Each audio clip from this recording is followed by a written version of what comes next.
नमस्कार। मैं हूं आपका हमजुबान संजीव चौहान और इस वक्त आप बने हुए स्टेट मेरा हिंदी में। मेरे साथ आज कार्यक्रम के खास मेहमान हैं भारतीय फौज के रिटायर्ड कर्नल शैलेंद्र सिंह, जो हमेशा अमेरिका, पाकिस्तान, चीन, बांग्लादेश पे बात करते रहे हैं और चीन, पाकिस्तान, अमेरिका के मर्मज्ञ कहे जाते हैं। वो फिर चाहे सैन्य बात हो, विदेश नीति हो या कूटनीति, भारत के संबंधों पे जब इन देशों से बात आती है तो कर्नल शैलेंद्र सिंह कहीं चूकते नहीं और हवाबाजी नहीं करते हैं, ठोस तथ्यों के साथ बात करते हैं। वही कर्नल शैलेंद्र सिंह आज हमारे साथ हैं, खास मेहमान, जिन्होंने ऑपरेशन सिंदूर के बाद कमर चीमा का मुंह बंद कर दिया था। राफेल, ये गिरे, वो जेट फाइटर जेट गिराए थे, लेकिन चीमा साहब, कमर चीमा साहब, जो पाकिस्तानी एक्सपर्ट माने जाते हैं और है भी, वो दावेदारी कर रहे थे। दर्शकों को बताना यह जरूरी है कि कमर चीमा जैसे एक्सपर्ट की धज्जियां उड़ा देने वाले मए सबूत on camera colonel Shailendra Singh साहब ही थे। स्वागत है सिंह साहब, स्टेटमेंट हिंदी में आपका। जय हिंद। नमस्कार चौहान साहब, बहुत बहुत धन्यवाद कि आपके शो के थ्रू आप हमें लोगों तक पहुंचा रहे हैं, लोगों तक हमें मौका दे रहे हैं कि बात पहुंचा पाए, लोगों को एक सुलझी हुई बात समझा सकें। सर, अमेरिका, चीन, पाकिस्तान पे बात नहीं करेंगे क्योंकि आप इनको बहुत रगड़ा लगा चुके हैं, तथ्यों के साथ, सबूतों के साथ।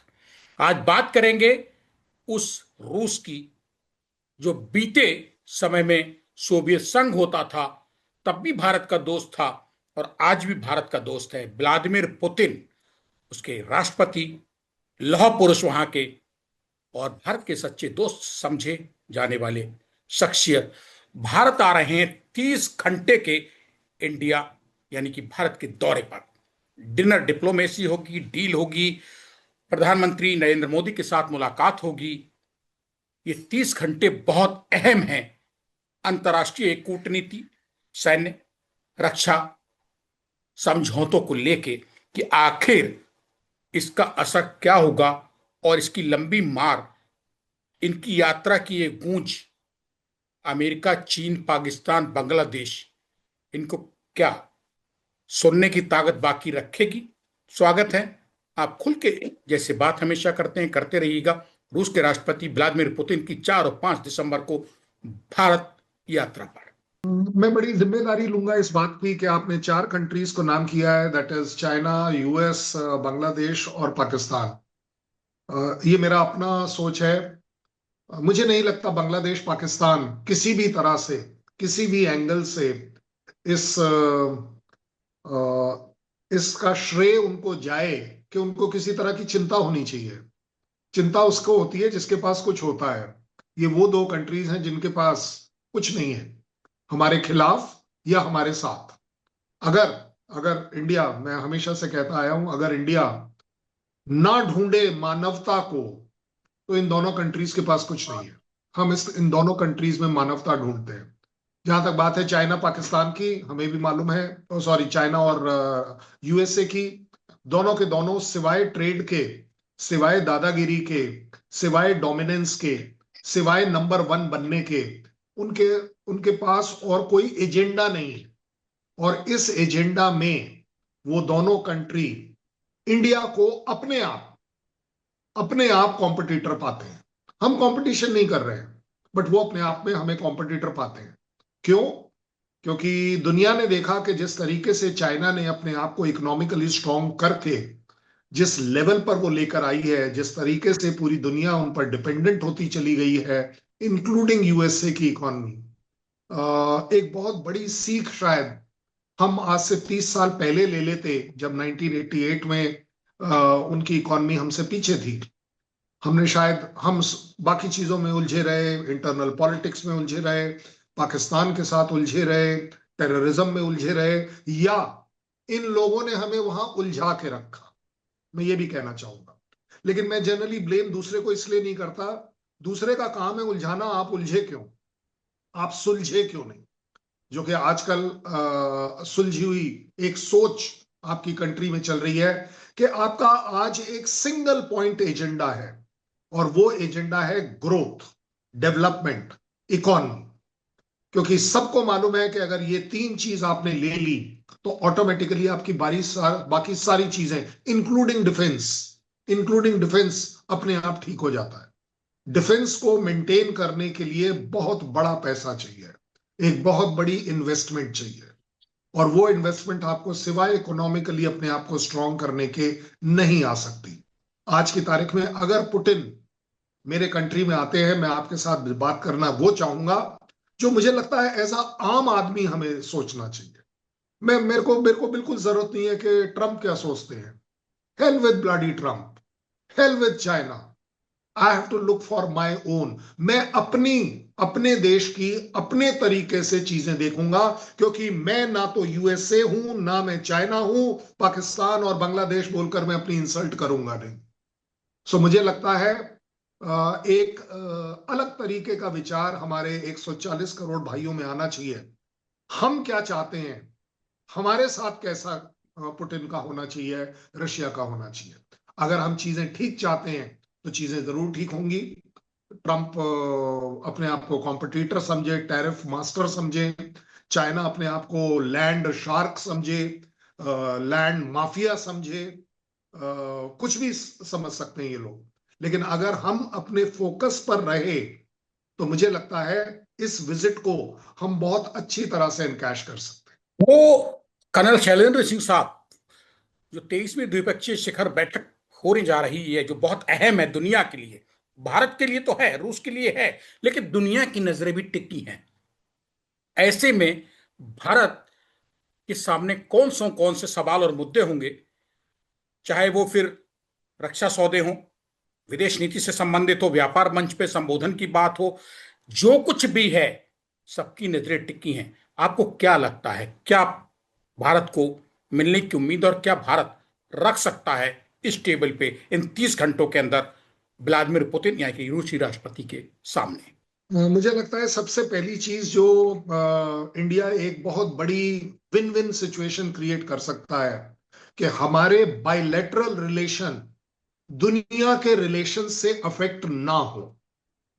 अगर मैं रशिया के साथ जो भी अपने रिलेशन रखूं, चाहे डिप्लोमेटिक रखूं, इकोनॉमिक रखूं, डिफेंस प्रोडक्शन रखूं, डिफेंस सप्लाई रखूं, मैं तो कहूंगा इवन न्यूक्लियर रखूं, किसी भी तरह के जो रिलेशन है हमारे बायलैटरल, वो इतने स्ट्रांग हो कि दुनिया में मेरे चारों तरफ अगर आग भी लगी हो तो यहां की ठंडक जो है वो कम ना हो पाए, वो ठंडक उस आग को उल्टा कम कर दे। अगर ये हम अचीव कर पाते हैं, एक विश्वास उस कंट्री का हम पर और हमारा उस पर आ पाता है, तो इससे बड़ी कोई अचीवमेंट नहीं होगी। और ये मैं मानता हूं, ये एक विजिट में नहीं होता है, ये over a period of time होता है। हमारे पास अगर 50 से 70 साल का इतिहास है कि रशिया और हम ठीक ठाक अच्छे हालत में चले हैं, इसे और आगे अब ग्रोथ की तरफ ले जाना, क्योंकि अगर बायलैटरल रिलेशंस में हमारा प्रॉब्लम नहीं आता है या उन्हें स्ट्रॉन्ग किया जाता है, तो अपने आप हम पाएंगे कि हमारे जो एम्स हैं, जो हम अचीव करना चाहते हैं, वो हम जरूर कर पाएंगे। और मैं ये अगेन इस बात की जिम्मेदारी लेता हूं कि इंडिया के रिलेशन रशिया के साथ वन वे नहीं है कि वो मुझे ऑब्लाइज करेंगे या मैं उसे ऑब्लाइज करूंगा। मैं इसी को बोलता हूं विन विन सिचुएशन। हर वो चीज जो मैं उनसे पाऊं, वो जीते, मैं जीतूं, और हर वो चीज जो मैं उन्हें दे पाऊं, वो भी जीते और मैं भी जीतूं। जिस दिन ये बायलैटरलिज्म में आ गया, आप पाएंगे कि डिप्लोमेसी में there will be never ever permanent friends और एनिमी। यूएसए हमें आजकल कुछ दिनों से पिछले टाइम में फ्रेंड नजर आने लगा था, क्योंकि वो पाकिस्तान को अपने पल्ले से झाड़ रहा था। हमारे यहाँ बहुत बड़ी एक उम्मीद जगी थी कि पाकिस्तान को न्यूट्रलाइज करना आसान होगा। हमारा डिप्लोमेटिक एक स्टैंड चेंज हुआ टू दी एक्सटेंट के बातें चलने लगी कि F-35 तक के बात बोल दी ट्रंप ने, जो कि बड़ा अनयूजुअल था ऑफर अपने आप में। बट दैट डजंट मीन कि मेरे relation will be at the cost of Russia, और वाइस वर्सा कि मेरे रिलेशन जो पुतिन के साथ और रशिया के साथ है, they will be at the cost of the other country. ऐसा कभी नहीं होगा। अगर ये इंडिया इस चीज को बैलेंस आउट कर सकता है, बहुत मुश्किल काम है, आसान काम नहीं है, क्योंकि ट्रंप को खुश करना है तो दैट मीन्स पुतिन को नाराज करना है, पुतिन को खुश करना है दैट मीन्स ट्रंप को नाराज करना है। पुतिन नाराज हो या ना हो, ट्रंप जरूर नाराज हो जाएंगे, क्योंकि उनका ना भरोसा नहीं किया जा सकता। ये मेरा गलत आकलन हो सकता है हमारी कंट्री के पॉइंट ऑफ व्यू से, but I never had trust in Trump और इन यूएस, बिकॉज यूएस अगर 40-50 साल पाकिस्तान को गोद में बिठा सकता है और सडनली उसे झाड़ के उसके बाद फिर से बिठाने की कोशिश कर सकता है, दैट मीन्स ऑपरच्यूनिस्ट है as far as I am concern. So मुझे लगता है कि पुतिन के साथ हमें जो भी रिलेशन बनाने चाहिए वो एक वैसे रिलेशन हो जिसमें दुनिया को ये जरूर दिखे कि there is a win win and win. Win win तो मेरे और उनके बीच में होना चाहिए, उसके अलावा दुनिया में भी एक उम्मीद आनी चाहिए कि they are also winner. And how does that happen? If humanity is a winner, I think the world is winner. मुझे लगता है अगर किसी भी तरह का कोई रोल, संकेत या आइडिया इस पुतिन की वॉर ऑन यूक्रेन को अगर रोक पाता है, तो मुझे लगता है दुनिया अपने आप इंडिया के रोल को मान जाएगी, इंडिया की उभरती हुई छवि को मान जाएगी, इंडिया की पीस इनिशिएटिव जो उसके अंदर अपने आप है उसको जरूर, उसका लोहा जरूर मान जाएगी। क्योंकि मुझे नहीं लगता कि जिस तरीके से पीस टॉक्स हर जगह चल रही हैं लेकिन सक्सेसफुल नहीं हो रही हैं, और मैं अगेन प्रूफ देता हूं, इंडिया अकेला वो कंट्री है जो 6 घंटे के लिए रशिया और यूक्रेन की वॉर को रुकवा सकता है, क्योंकि हमें अपने बच्चों को बाहर लाना था। एक वॉर को बीच में रोकना कितना मुश्किल हो सकता है एज अ फौजी मैं जरूर समझता हूं, क्योंकि एक बार जब बुलेट चल पड़ी तो उसके बाद उसका बीच में रोकना एक इम्पॉसिबल टास्क माना जाता है, जो I think India has achieved. Overall मैं यही कह पाऊंगा कि इंडिया का हर स्टेप इस बार 3 तरीके से इवेलुएट किया जाएगा, एक उसके खुद के लिए, एक रशिया के लिए, और एक है दुनिया के लिए। ये जो दुनिया वाला जो पार्ट है वो इंडिया हमेशा अपना हक और कर्तव्य अदा करता आया है, मुझे लगता है इस बार भी जरूर करेगा। भरत सेन साहब, आपने तो मेरी आंखें खोल दी, मेरा दिमाग खोल दिया है। और आप पॉलिटिशियन नहीं हैं, आप फौजी हैं। आपने सीमाएं देखी हैं, हथियार, गोला बारूद, तोपें देखी, तोप खाने देखे हैं। लेकिन आपने जो चीजें बताई हैं, आपने 3 पॉइंट जो बताए हैं वो मेरे दिमाग में खनक रहे हैं। भारत दुनिया के स्तर पे कहाँ खड़ा होगा, भारत खुद के स्तर पे कहाँ खड़ा होगा, और भारत और रूस अपने संबंधों में दोनों के स्तर पे कहाँ खड़ा होगा। यानी कि तीनों जगह भारत को ही ये बताना है कि हम क्या हैं। अगर मैं गलत नहीं समझ रहा हूं, यहां कंपटीशन में कोई नहीं बिल्कुल है आप ठीक हमारे। समझ रहे हैं, आप बिल्कुल ठीक समझ रहे हैं। भारत का अपना स्टैंड अपने लिए, अपने आप के लिए जो होगा वो ऑटोमेटिकली रशिया और पूरी दुनिया के लिए ठीक होगा। भारत यात्रा से ठीक पहले, भारत आने से ठीक पहले रूस के राष्ट्रपति व्लादिमीर पुतिन ने एक स्टेटमेंट दिया है कि यूरोप नहीं सुधरेगा। इसके क्या मायने हैं? एक बहुत बड़ी जो अपॉर्चुनिटी या चैलेंज, अपॉर्चुनिटी तो नहीं है, चैलेंज है। चैलेंज क्या है कि रशिया इंक्रीजिंगली देख रहा है कि यूएसए और यूरोपियन यूनियन को हर चीज में प्लीज करना या उनकी डिमांड्स को मीट करना इम्पॉसिबल है, और वहां पर एक बहुत बड़ा फ्रिक्शन और डिफरेंसेस आता है। अगर कहीं पर भी आप देखेंगे कि ये अभी हुआ है पिछले कुछ समय में कि अगर अमेरिका और रशिया किसी बात पर एग्री करता है, और उसका लाइव एग्जांपल दे देता हूं कि यूएस के प्रेसिडेंट ने बड़े सख्त शब्दों में यूक्रेन को बोला था, जेलेंस्की को बोला था कि आपको ये करना ही पड़ेगा और इसकी डेडलाइन XYZ है। जब इस तरह की बात आई थी तो सबसे पहले यूरोपियन यूनियन ने उस बात का प्रोटेस्ट किया। जब एक बार यूएस ने यह भी बोला कि हम हथियार नहीं देंगे प्रेशर बिल्डअप करने के लिए, तो यूरोपियन यूनियन ने बोला हम हथियार दे देंगे, हम हथियार देते रहेंगे।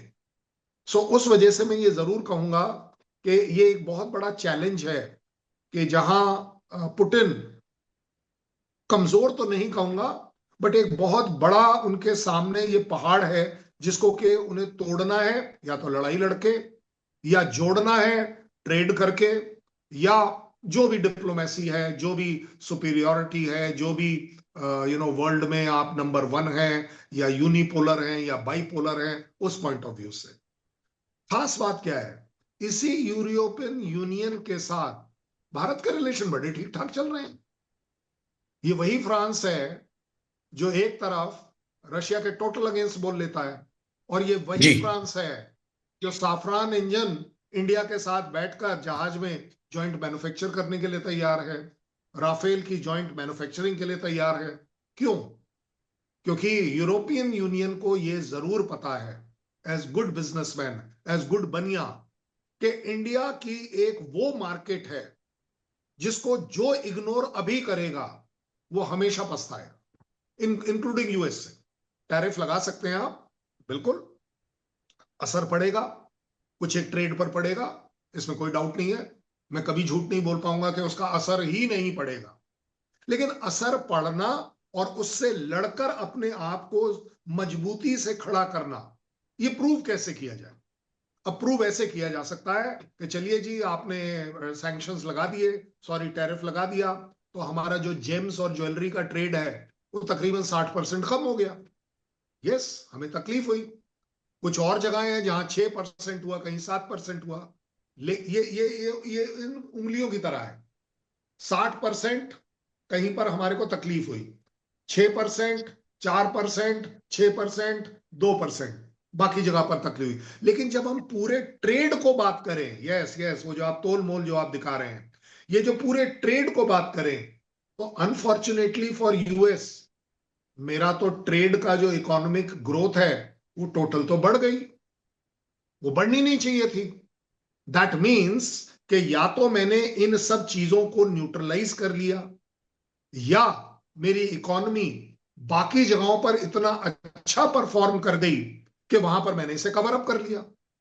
मैं उस जेम्स और ज्वेलरी वाले का तो लॉस पूरा नहीं कर पाऊंगा, मैं मानता हूं, लेकिन ओवरऑल एज अ कंट्री मैं सिर्फ अपने जेम्स के ऊपर डिपेंडेंट नहीं, मेरे पास दसियों ऐसी और चीजें हैं।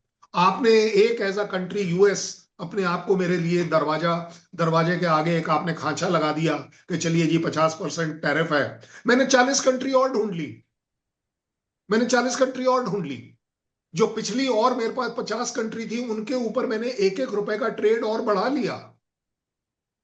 पहली बार दुनिया रियलाइज कर रही है ट्रंप टैरिफ काम नहीं कर पा रहे दुनिया में। क्यों? क्योंकि उन सबको यह फॉर्मूला दिख रहा है इंडिया का। India is a leader on this, कि सबका एस्टीमेट था कि इकॉनमी क्रैश कर जाएगी, गिर जाएगी, हमारा बड़ा तकलीफ होगा, हमारे यहां जॉब्स चले जाएंगे, सब कुछ उल्टा उलट फेर हो जाएगा, लेकिन वो नहीं हुआ। कुछ हद तक लॉसेस जरूर हुए, बट दैट डजंट मीन कि मेरी इकोनॉमी गिर गई। इकोनॉमी की ग्रोथ आईएमएफ आज भी अप्रिशिएट कर रहा है कि जिस स्पीड पर आप चल रहे हैं दुनिया नहीं चल पा रही। इस चीज में यूरोपियन यूनियन वो जौहरी है जो इस हीरे को पहचानता है, और इसलिए आप देख रहे हैं कि अगर इस समय पुतिन का जो इंटरेस्ट अगर सर्व होता है, जो बड़े अच्छे तरीके से हो सकता है, कि वो इंडिया को as a fulcrum, as a leverage use कर सकता है कि आप यूरोपियन यूनियन को थोड़ा सा स्मूथन आउट करें, कूल डाउन करें, कि ये चीजें अपसेट ना हो। क्योंकि अगर लड़ाई रुकेगी, और मैं तो ये कहूंगा अगर लड़ाई नहीं रुक पा रही है यूक्रेन रशिया की, तो सिर्फ और सिर्फ यूएसए और यूरोपियन यूनियन की वजह से। इसके बीच में एक एक आदमी ऐसा चाहिए जो ये जरूर बोल पाए कि लड़ाई रोकनी कैसे है। ये बाकी सारे जो बात कर रहे हैं ये रोकने की बात नहीं कर रहे हैं, ये भड़काने की बात कर रहे हैं। और उसका प्रूफ है कि यूएस अगर एयरक्राफ्ट दे रहा है, तो यूक्रेन को एयरक्राफ्ट क्यों चाहिए? डीप स्ट्राइक के लिए चाहिए। अगर आप डीप स्ट्राइक करेंगे तो आपको क्या लगता है, लड़ाई रुकेगी या भड़केगी? आप, दुनिया का एक लॉ है कि आप एक दूसरे के एनर्जी और सिविल टारगेट्स को वो आप नहीं लेते हैं। जब आप यूक्रेन को वो ड्रोन्स और जहाज देते हैं, चाहे वो यूरोपियन यूनियन की तरफ से ले लो या यूएसए की तरफ से ले लो, तो जब वो डीप स्ट्राइक करेंगे, तो आज आप देख रहे हैं कि वो जो एनर्जी प्लांट्स हैं उन पर स्ट्राइक कर रहे हैं, सिविल बिल्डिंग्स के ऊपर स्ट्राइक कर रहे हैं। उसका जवाब क्या आएगा? जवाब ऑब्वियसली पुतिन यही देगा कि चलो भाई मैं भी मारूंगा, छोड़ो। तो लड़ाई रोक कौन रहा है? ये एक अकेला कंट्री है, ये एक अकेला प्राइम मिनिस्टर है जो उन दो लड़ाई वाली कंट्रीज की जमीन पर खड़ा होकर ये बोलने का मादा रखता था और है, this is not a era of war. मतलब एक लाइन में हमने बिना किसी की साइड लिए उस वॉर को अपना एनिमी माना है, क्योंकि ये वॉर मानवता की एनिमी है। ये आपको भारत के प्रधानमंत्री और भारत की बात कर रहे हैं, नरेंद्र मोदी की, कि जिन्होंने ये ऑरा दिखाया दुनिया को कि हम ना रूस के हैं ना अमेरिका के हैं, बात जब जंग की और इंसानियत की आएगी और जंग रुकवाने की आएगी तो हम इंसानियत के साथ खड़े होंगे। हमने दुनिया को बता दिया यूक्रेन की सरजमीन पे खड़े होके। ये मादा किसी में नहीं आया था। जिसने कहा, एक ने कुछ कहा, दूसरे ने कुछ कहा, और वो खिचड़ी पकाते रहे। भारत ने और मोदी ने खिचड़ी नहीं पकाई जाके यूक्रेन की सरजमीन पे। मैं यही समझ रहा हूं, आप यही समझाना चाहते हैं मेरे ख्याल से आम भाषा में। देखिए, सबसे बड़ी बात, मैंने मोदी का नाम नहीं लिया और आप तक मैसेज आ गया। दुनिया में, दुनिया में सबसे बड़ी बात, ये this is not a era of war 7 bar repeat किया गया था बाकी स्टेट्स ऑफ दी हेड से, इंक्लूडिंग ट्रंप से। और ये सब इससे पहले नहीं हुआ था। सबसे पहले किसने कहा? ये मेरे प्राइम मिनिस्टर ने कहा, ये मेरे इंडिया ने कहा कि this is not a era of war. क्योंकि मैंने कहा ना, अगर आपकी अपनी स्टैंडिंग सही है तो दुनिया अपने आप फॉलो करेगी। चलिए साहब, जो अभी दर्शक स्टेट मिरर के साथ जुड़े हुए, मैं उनको बताना चाहूंगा कि हमारे खास मेहमान कर्नल शैलेंद्र सिंह साहब हैं, रिटायर्ड भारतीय सेना के, जो अक्सर अमेरिका, चीन, पाकिस्तान पे बात करते हैं। लेकिन इस बार बात हो रही है रूस पे, क्योंकि 30 घंटे के लिए रूस के राष्ट्रपति व्लादिमीर पुतिन भारत यात्रा पर आ रहे हैं। कर्नल शैलेंद्र सिंह साहब, आपने चूंकि रूस की बात की है और भारत को अपने को साबित करना है कि रूस जो है रूस है और भारत भारत है, ऐसे में एक बड़ा, मतलब कुछ घंटों पहले की ही बात है, राष्ट्रपति व्लादिमीर पुतिन के स्पोक्स पर्सन, जो प्रवक्ता हैं, दिमित्री पेस्कोव, उन्होंने मंगलवार को एक स्टेटमेंट दिया है रूसी न्यूज एजेंसी स्पुतनिक को, जिसमें कहा है कि चीन के साथ रूस का संबंध सीमाओं से परे है और भारत के मामले में भी रूस का यही रुख है। सर, कई चीजें मैं दे रहा हूं इसमें। उन्होंने आगे कहा है कि पेस्कोव ने, कि यह भारत पे निर्भर करता है कि वो किस हद तक आगे बढ़ने के लिए और कैसे तैयार है। 2 पॉइंट। तीसरा, दिमित्री पेस्कोव स्पोक्स पर्सन रूसी राष्ट्रपति के कहते हैं, चीन हमारा खास रणनीतिक साझेदार है, चीन के साथ बहुत ही उच्च स्तर का सहयोग है, लेकिन भारत के साथ भी हमारा वही रुख है। भारत जिस हद तक आगे जाएगा, हम उस हद तक जाने के लिए तैयार हैं। जब रूसी राष्ट्रपति आ रहे हैं उससे ठीक पहले ये सर लाइनें बहुत बड़ी भी हैं और इनको हम समझना चाहेंगे। इनके मायने, दूरगामी परिणाम, नफा नुकसान। डिप्लोमेसी की एक बहुत बड़ी जो एक जो चालाकी है, वो यही होती है कि आप सब कुछ कह जाते हैं बिना कुछ कहे, और कई बातें आप सिर्फ कहने के लिए कह जाते हैं। इसमें कोई बड़ी बात नहीं। मैं आपको बड़ी जिम्मेदारी से एनालाइज करके बता सकता हूं, अगर इंडिया ये चाहेगा कि रशिया मेरे साथ चले और चाइना के साथ नहीं चले, तो ऐसा नहीं होगा। पता है क्यों? क्योंकि हमारी भी तो यही पॉलिसी है कि अगर मैं रशिया के साथ चलूं, तो मैं क्या यूएसए के साथ ना चलूं? क्या ये मुझे मंजूर है? मुझे नहीं लगता कि ये मुझे मंजूर है। इसको मैं आजकल अपनी लैंग्वेज में बोलता हूं, पहले होता था ना नॉन अलाइंड, कि हम किसी के साथ अलाइंड नहीं है। मैं आज बोलता हूं डिप्लोमेसी में सबने सीख लिया, पूरी दुनिया ने सीखा है, you are always aligned for your interest of the country. आपकी कंट्री का इंटरेस्ट जहां जिस अलाइनमेंट के लिए बोलेगा, आप सेलेक्टिवली उस जगह पर, उस दौरान, उस ड्यूरेशन के लिए आप अलाइंड हो जाएंगे। एग्जाम्पल, क्योंकि लोग प्रूफ मांगेंगे इस बात का, तालिबान के साथ हम नहीं थे, अफगानिस्तान के साथ हम हैं। मेरे 2 शब्दों को पकड़िएगा, पकड़ लिया सर। तालिबान के साथ हम नहीं थे, लेकिन अफगानिस्तान के साथ हम हैं। अब इस समय अगर अफगानिस्तान में तालिबान है तो क्या हो गया? हम तो अफगानिस्तान के साथ हैं। यस। हम तालिबान की हम तालिबान की उन नेगेटिविटीज के साथ अब भी नहीं है। अब भी नहीं है कि अगर उन्होंने बोला कि उनकी प्रेस कॉन्फ्रेंस में औरतें नहीं आएंगी, हमने अपनी उसमें वोट डाला कि नहीं, हम इसमें आपके साथ नहीं चल सकते, हमारे यहाँ की वुमेन रिपोर्टर आपके प्रेस कॉन्फ्रेंस में आएंगी। ये एक बड़ा छोटा सा मैंने एग्जांपल दिया। हम अभी भी अगर मैं इंटरेस्ट की बात करूं तो ये बड़ी मोटी बात होगी। चाइना के साथ मेरे रिलेशन और रशिया के साथ मेरे relation can not be at the cost of another country. अगर आज की तारीख में बाई चांस इसको अगर सीधे शब्दों में समझाया जाए कि चलिए चाइना रशिया को बोलता है कि चलिए जी आप भारत को बोलिए कि हम पूरा इंटरनेशनल बॉर्डर को बिल्कुल ठीक ठाक जैसा है वैसा कर देंगे, जैसा इंडिया चाहता है, ये है वो है वो है ये है, लेकिन उनको बोलिए कि वो यूएसए और यूरोपियन यूनियन से अपने रिश्ते तोड़ दे। अगर ऐसा होता है तो आपको लगता है इंडिया खड़ा होगा? कभी नहीं खड़ा होगा। इंडिया इस बात के लिए कभी नहीं मानेगा। इंडिया को फुली मालूम है, मेरे देश को बड़े अच्छे से मालूम है, आपको और मुझे मालूम है, मैं एक बहुत बड़ा ट्रेड चाइना के साथ करता हूं। कंपैरेटिवली मैं रशिया के साथ उतना बड़ा ट्रेड नहीं भी करता हूं।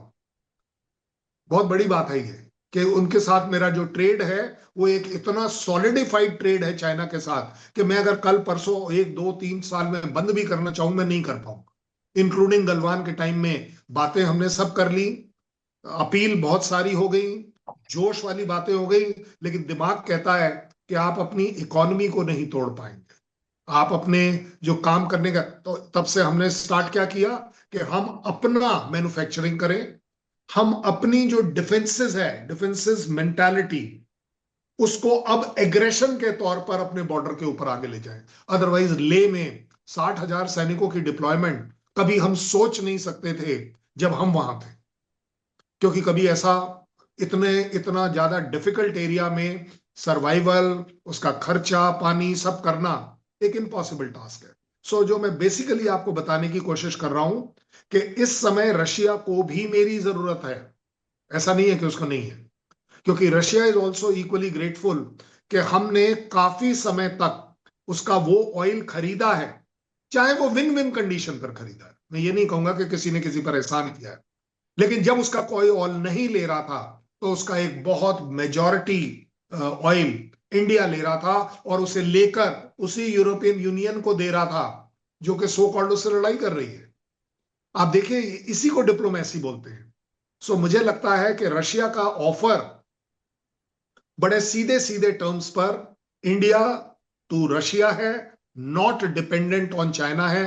अगर मेरे देश ने कल ये मांग करी कि चलिए जी आप चाइना को कंट्रोल कर दीजिए, मुझे नहीं लगता कि इस तरह की कोई बात आएगी और ना ही इंडिया करेगा। लेकिन होता क्या है, जब मैं आपके साथ एक अच्छी दोस्ती निभाता हूं और आप मेरे दुश्मन के दोस्त हैं, तो ये एक ऑटोमेटिकली प्रेशर क्रिएट हो जाता है उस दुश्मन के ऊपर कि ये दोनों दोस्त हैं।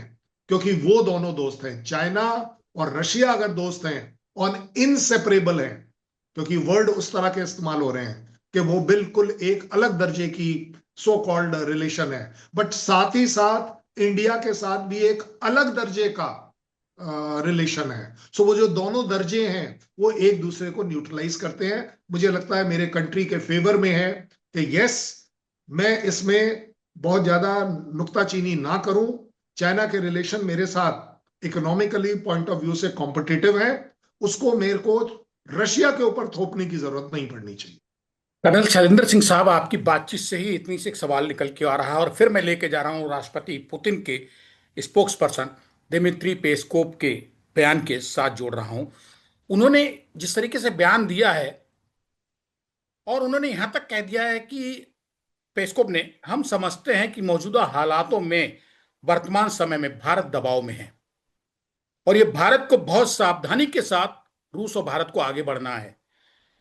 इस लाइन के क्या मायने? हमारे पास 3 मिनट का समय है। चलते चलते मेरा अंतिम सवाल है और मेरे ख्याल से फिर मैं क्लियर करना चाहूंगा, हम समझते, उन्होंने कहा पेस्कोप में, हम समझते हैं कि भारत दबाव में है। यही कारण है कि हमें अपने संबंधों, यानी कि रूस और भारत को अपने संबंधों को बढ़ाने में बहुत सावधानी बरतनी होगी, और हमारे संबंध किसी तीसरे देश के प्रभाव से मुक्त होने चाहिए। मैं आपकी बात से ही इस सवाल को लेकर आया हूं। सवाल क्या, ये पेस्कोप का एक मतलब ऑन रिकॉर्ड स्टेटमेंट है। देखिए, जब इस तरह की बात हो रही है तो जो दबाव की आप बात करें, दबाव बिल्कुल बड़ा सिंपल है कि यूरोपियन यूनियन और यूएसए, इंडिया के रिलेशंस रशिया के साथ जो हैं उसको कंपेयर कर कर चल रहा है कि अगर आप उनके साथ चल रहे हैं तो हमारे तरफ से टैरिफ आएगा, सैंक्शंस आएंगे, सब कुछ आएगा। प्रेशर हमारे ऊपर सिर्फ उतना ही है। हमारे ऊपर प्रेशर इस बात का है कि यस, जिस इकोनॉमिक ग्रोथ और गोल की बात अगर हमने सोची है कि 2047 में हम एक डेवलप्ड स्टेट और इकोनॉमी को लेकर ले जाना चाहते हैं, तो उसमें एक बहुत बड़ा रोल मेरे ऊपर जरूर है कि मैं यूएस, यूरोपियन यूनियन और वेस्टर्न कंट्रीज के साथ अपने ट्रेड को नहीं रोक पाऊंगा। मैं किसी हालत में नहीं रोक पाऊंगा। सो ये प्रेशर मेरे ऊपर है कि अगर मैं जितना चाइना और सॉरी रशिया के साथ ट्रेड करता हूं, और स्पेशली वो वाला प्रेशर एनर्जी से रिलेटेड है, तो मुझे लगता है कि इस वाले मीटिंग में आई एम वेरी श्योर कि हम इस एनर्जी से रिलेटेड एक ऑल्टरनेट, क्योंकि ये मेरी बहुत बड़ी जरूरत है। इंडिया एक अपने आप में ऑयल का बहुत बड़ी खपत है, क्योंकि हमारे यहाँ एनर्जी की रिक्वायरमेंट बहुत ज्यादा है, हमारे पास पब्लिक ज्यादा है। सो मुझे लगता है कि शायद इंडिया एक अच्छे विन विन सिचुएशन में जरूर आ सकता है इस प्रेशर को न्यूट्रलाइज करने में, कि अगर हम रशिया के साथ nuclear power, nuclear energy, clean energy का इस्तेमाल के मिनी प्लांट्स अगर ले पाते हैं और उन्हें इस्तेमाल कर पाते हैं, अगेन इसमें विन विन सिचुएशन होगी।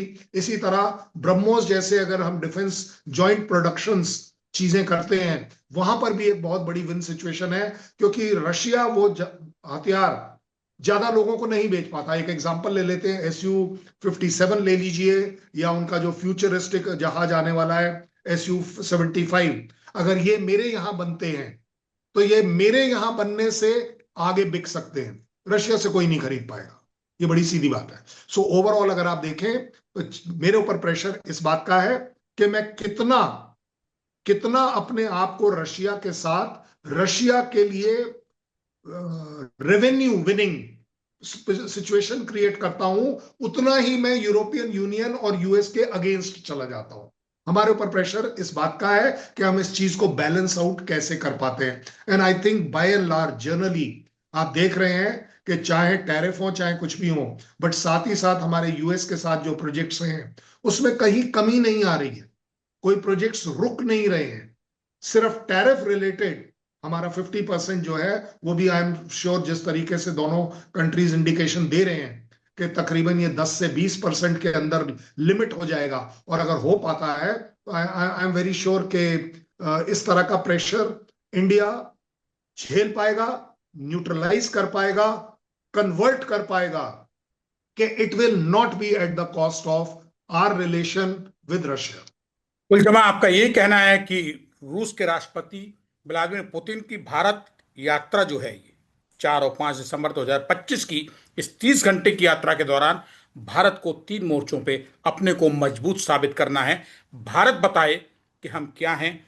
रूस पे बहुत ज्यादा निर्भरता है किसी पे ठीक नहीं है। भारत तय करे अपनी दिशा और अपनी दशा। शायद यही मैसेज दुनिया के लिए अपने आप में भारत की तरफ से बहुत बड़ा खुला संदेश होगा। चुनौती नहीं, खुला संदेश। भारत किसी को चुनौती नहीं दे रहा, लेकिन हर एक की चुनौती एक्सेप्ट करने के लिए तैयार है। भारत को साबित करना है।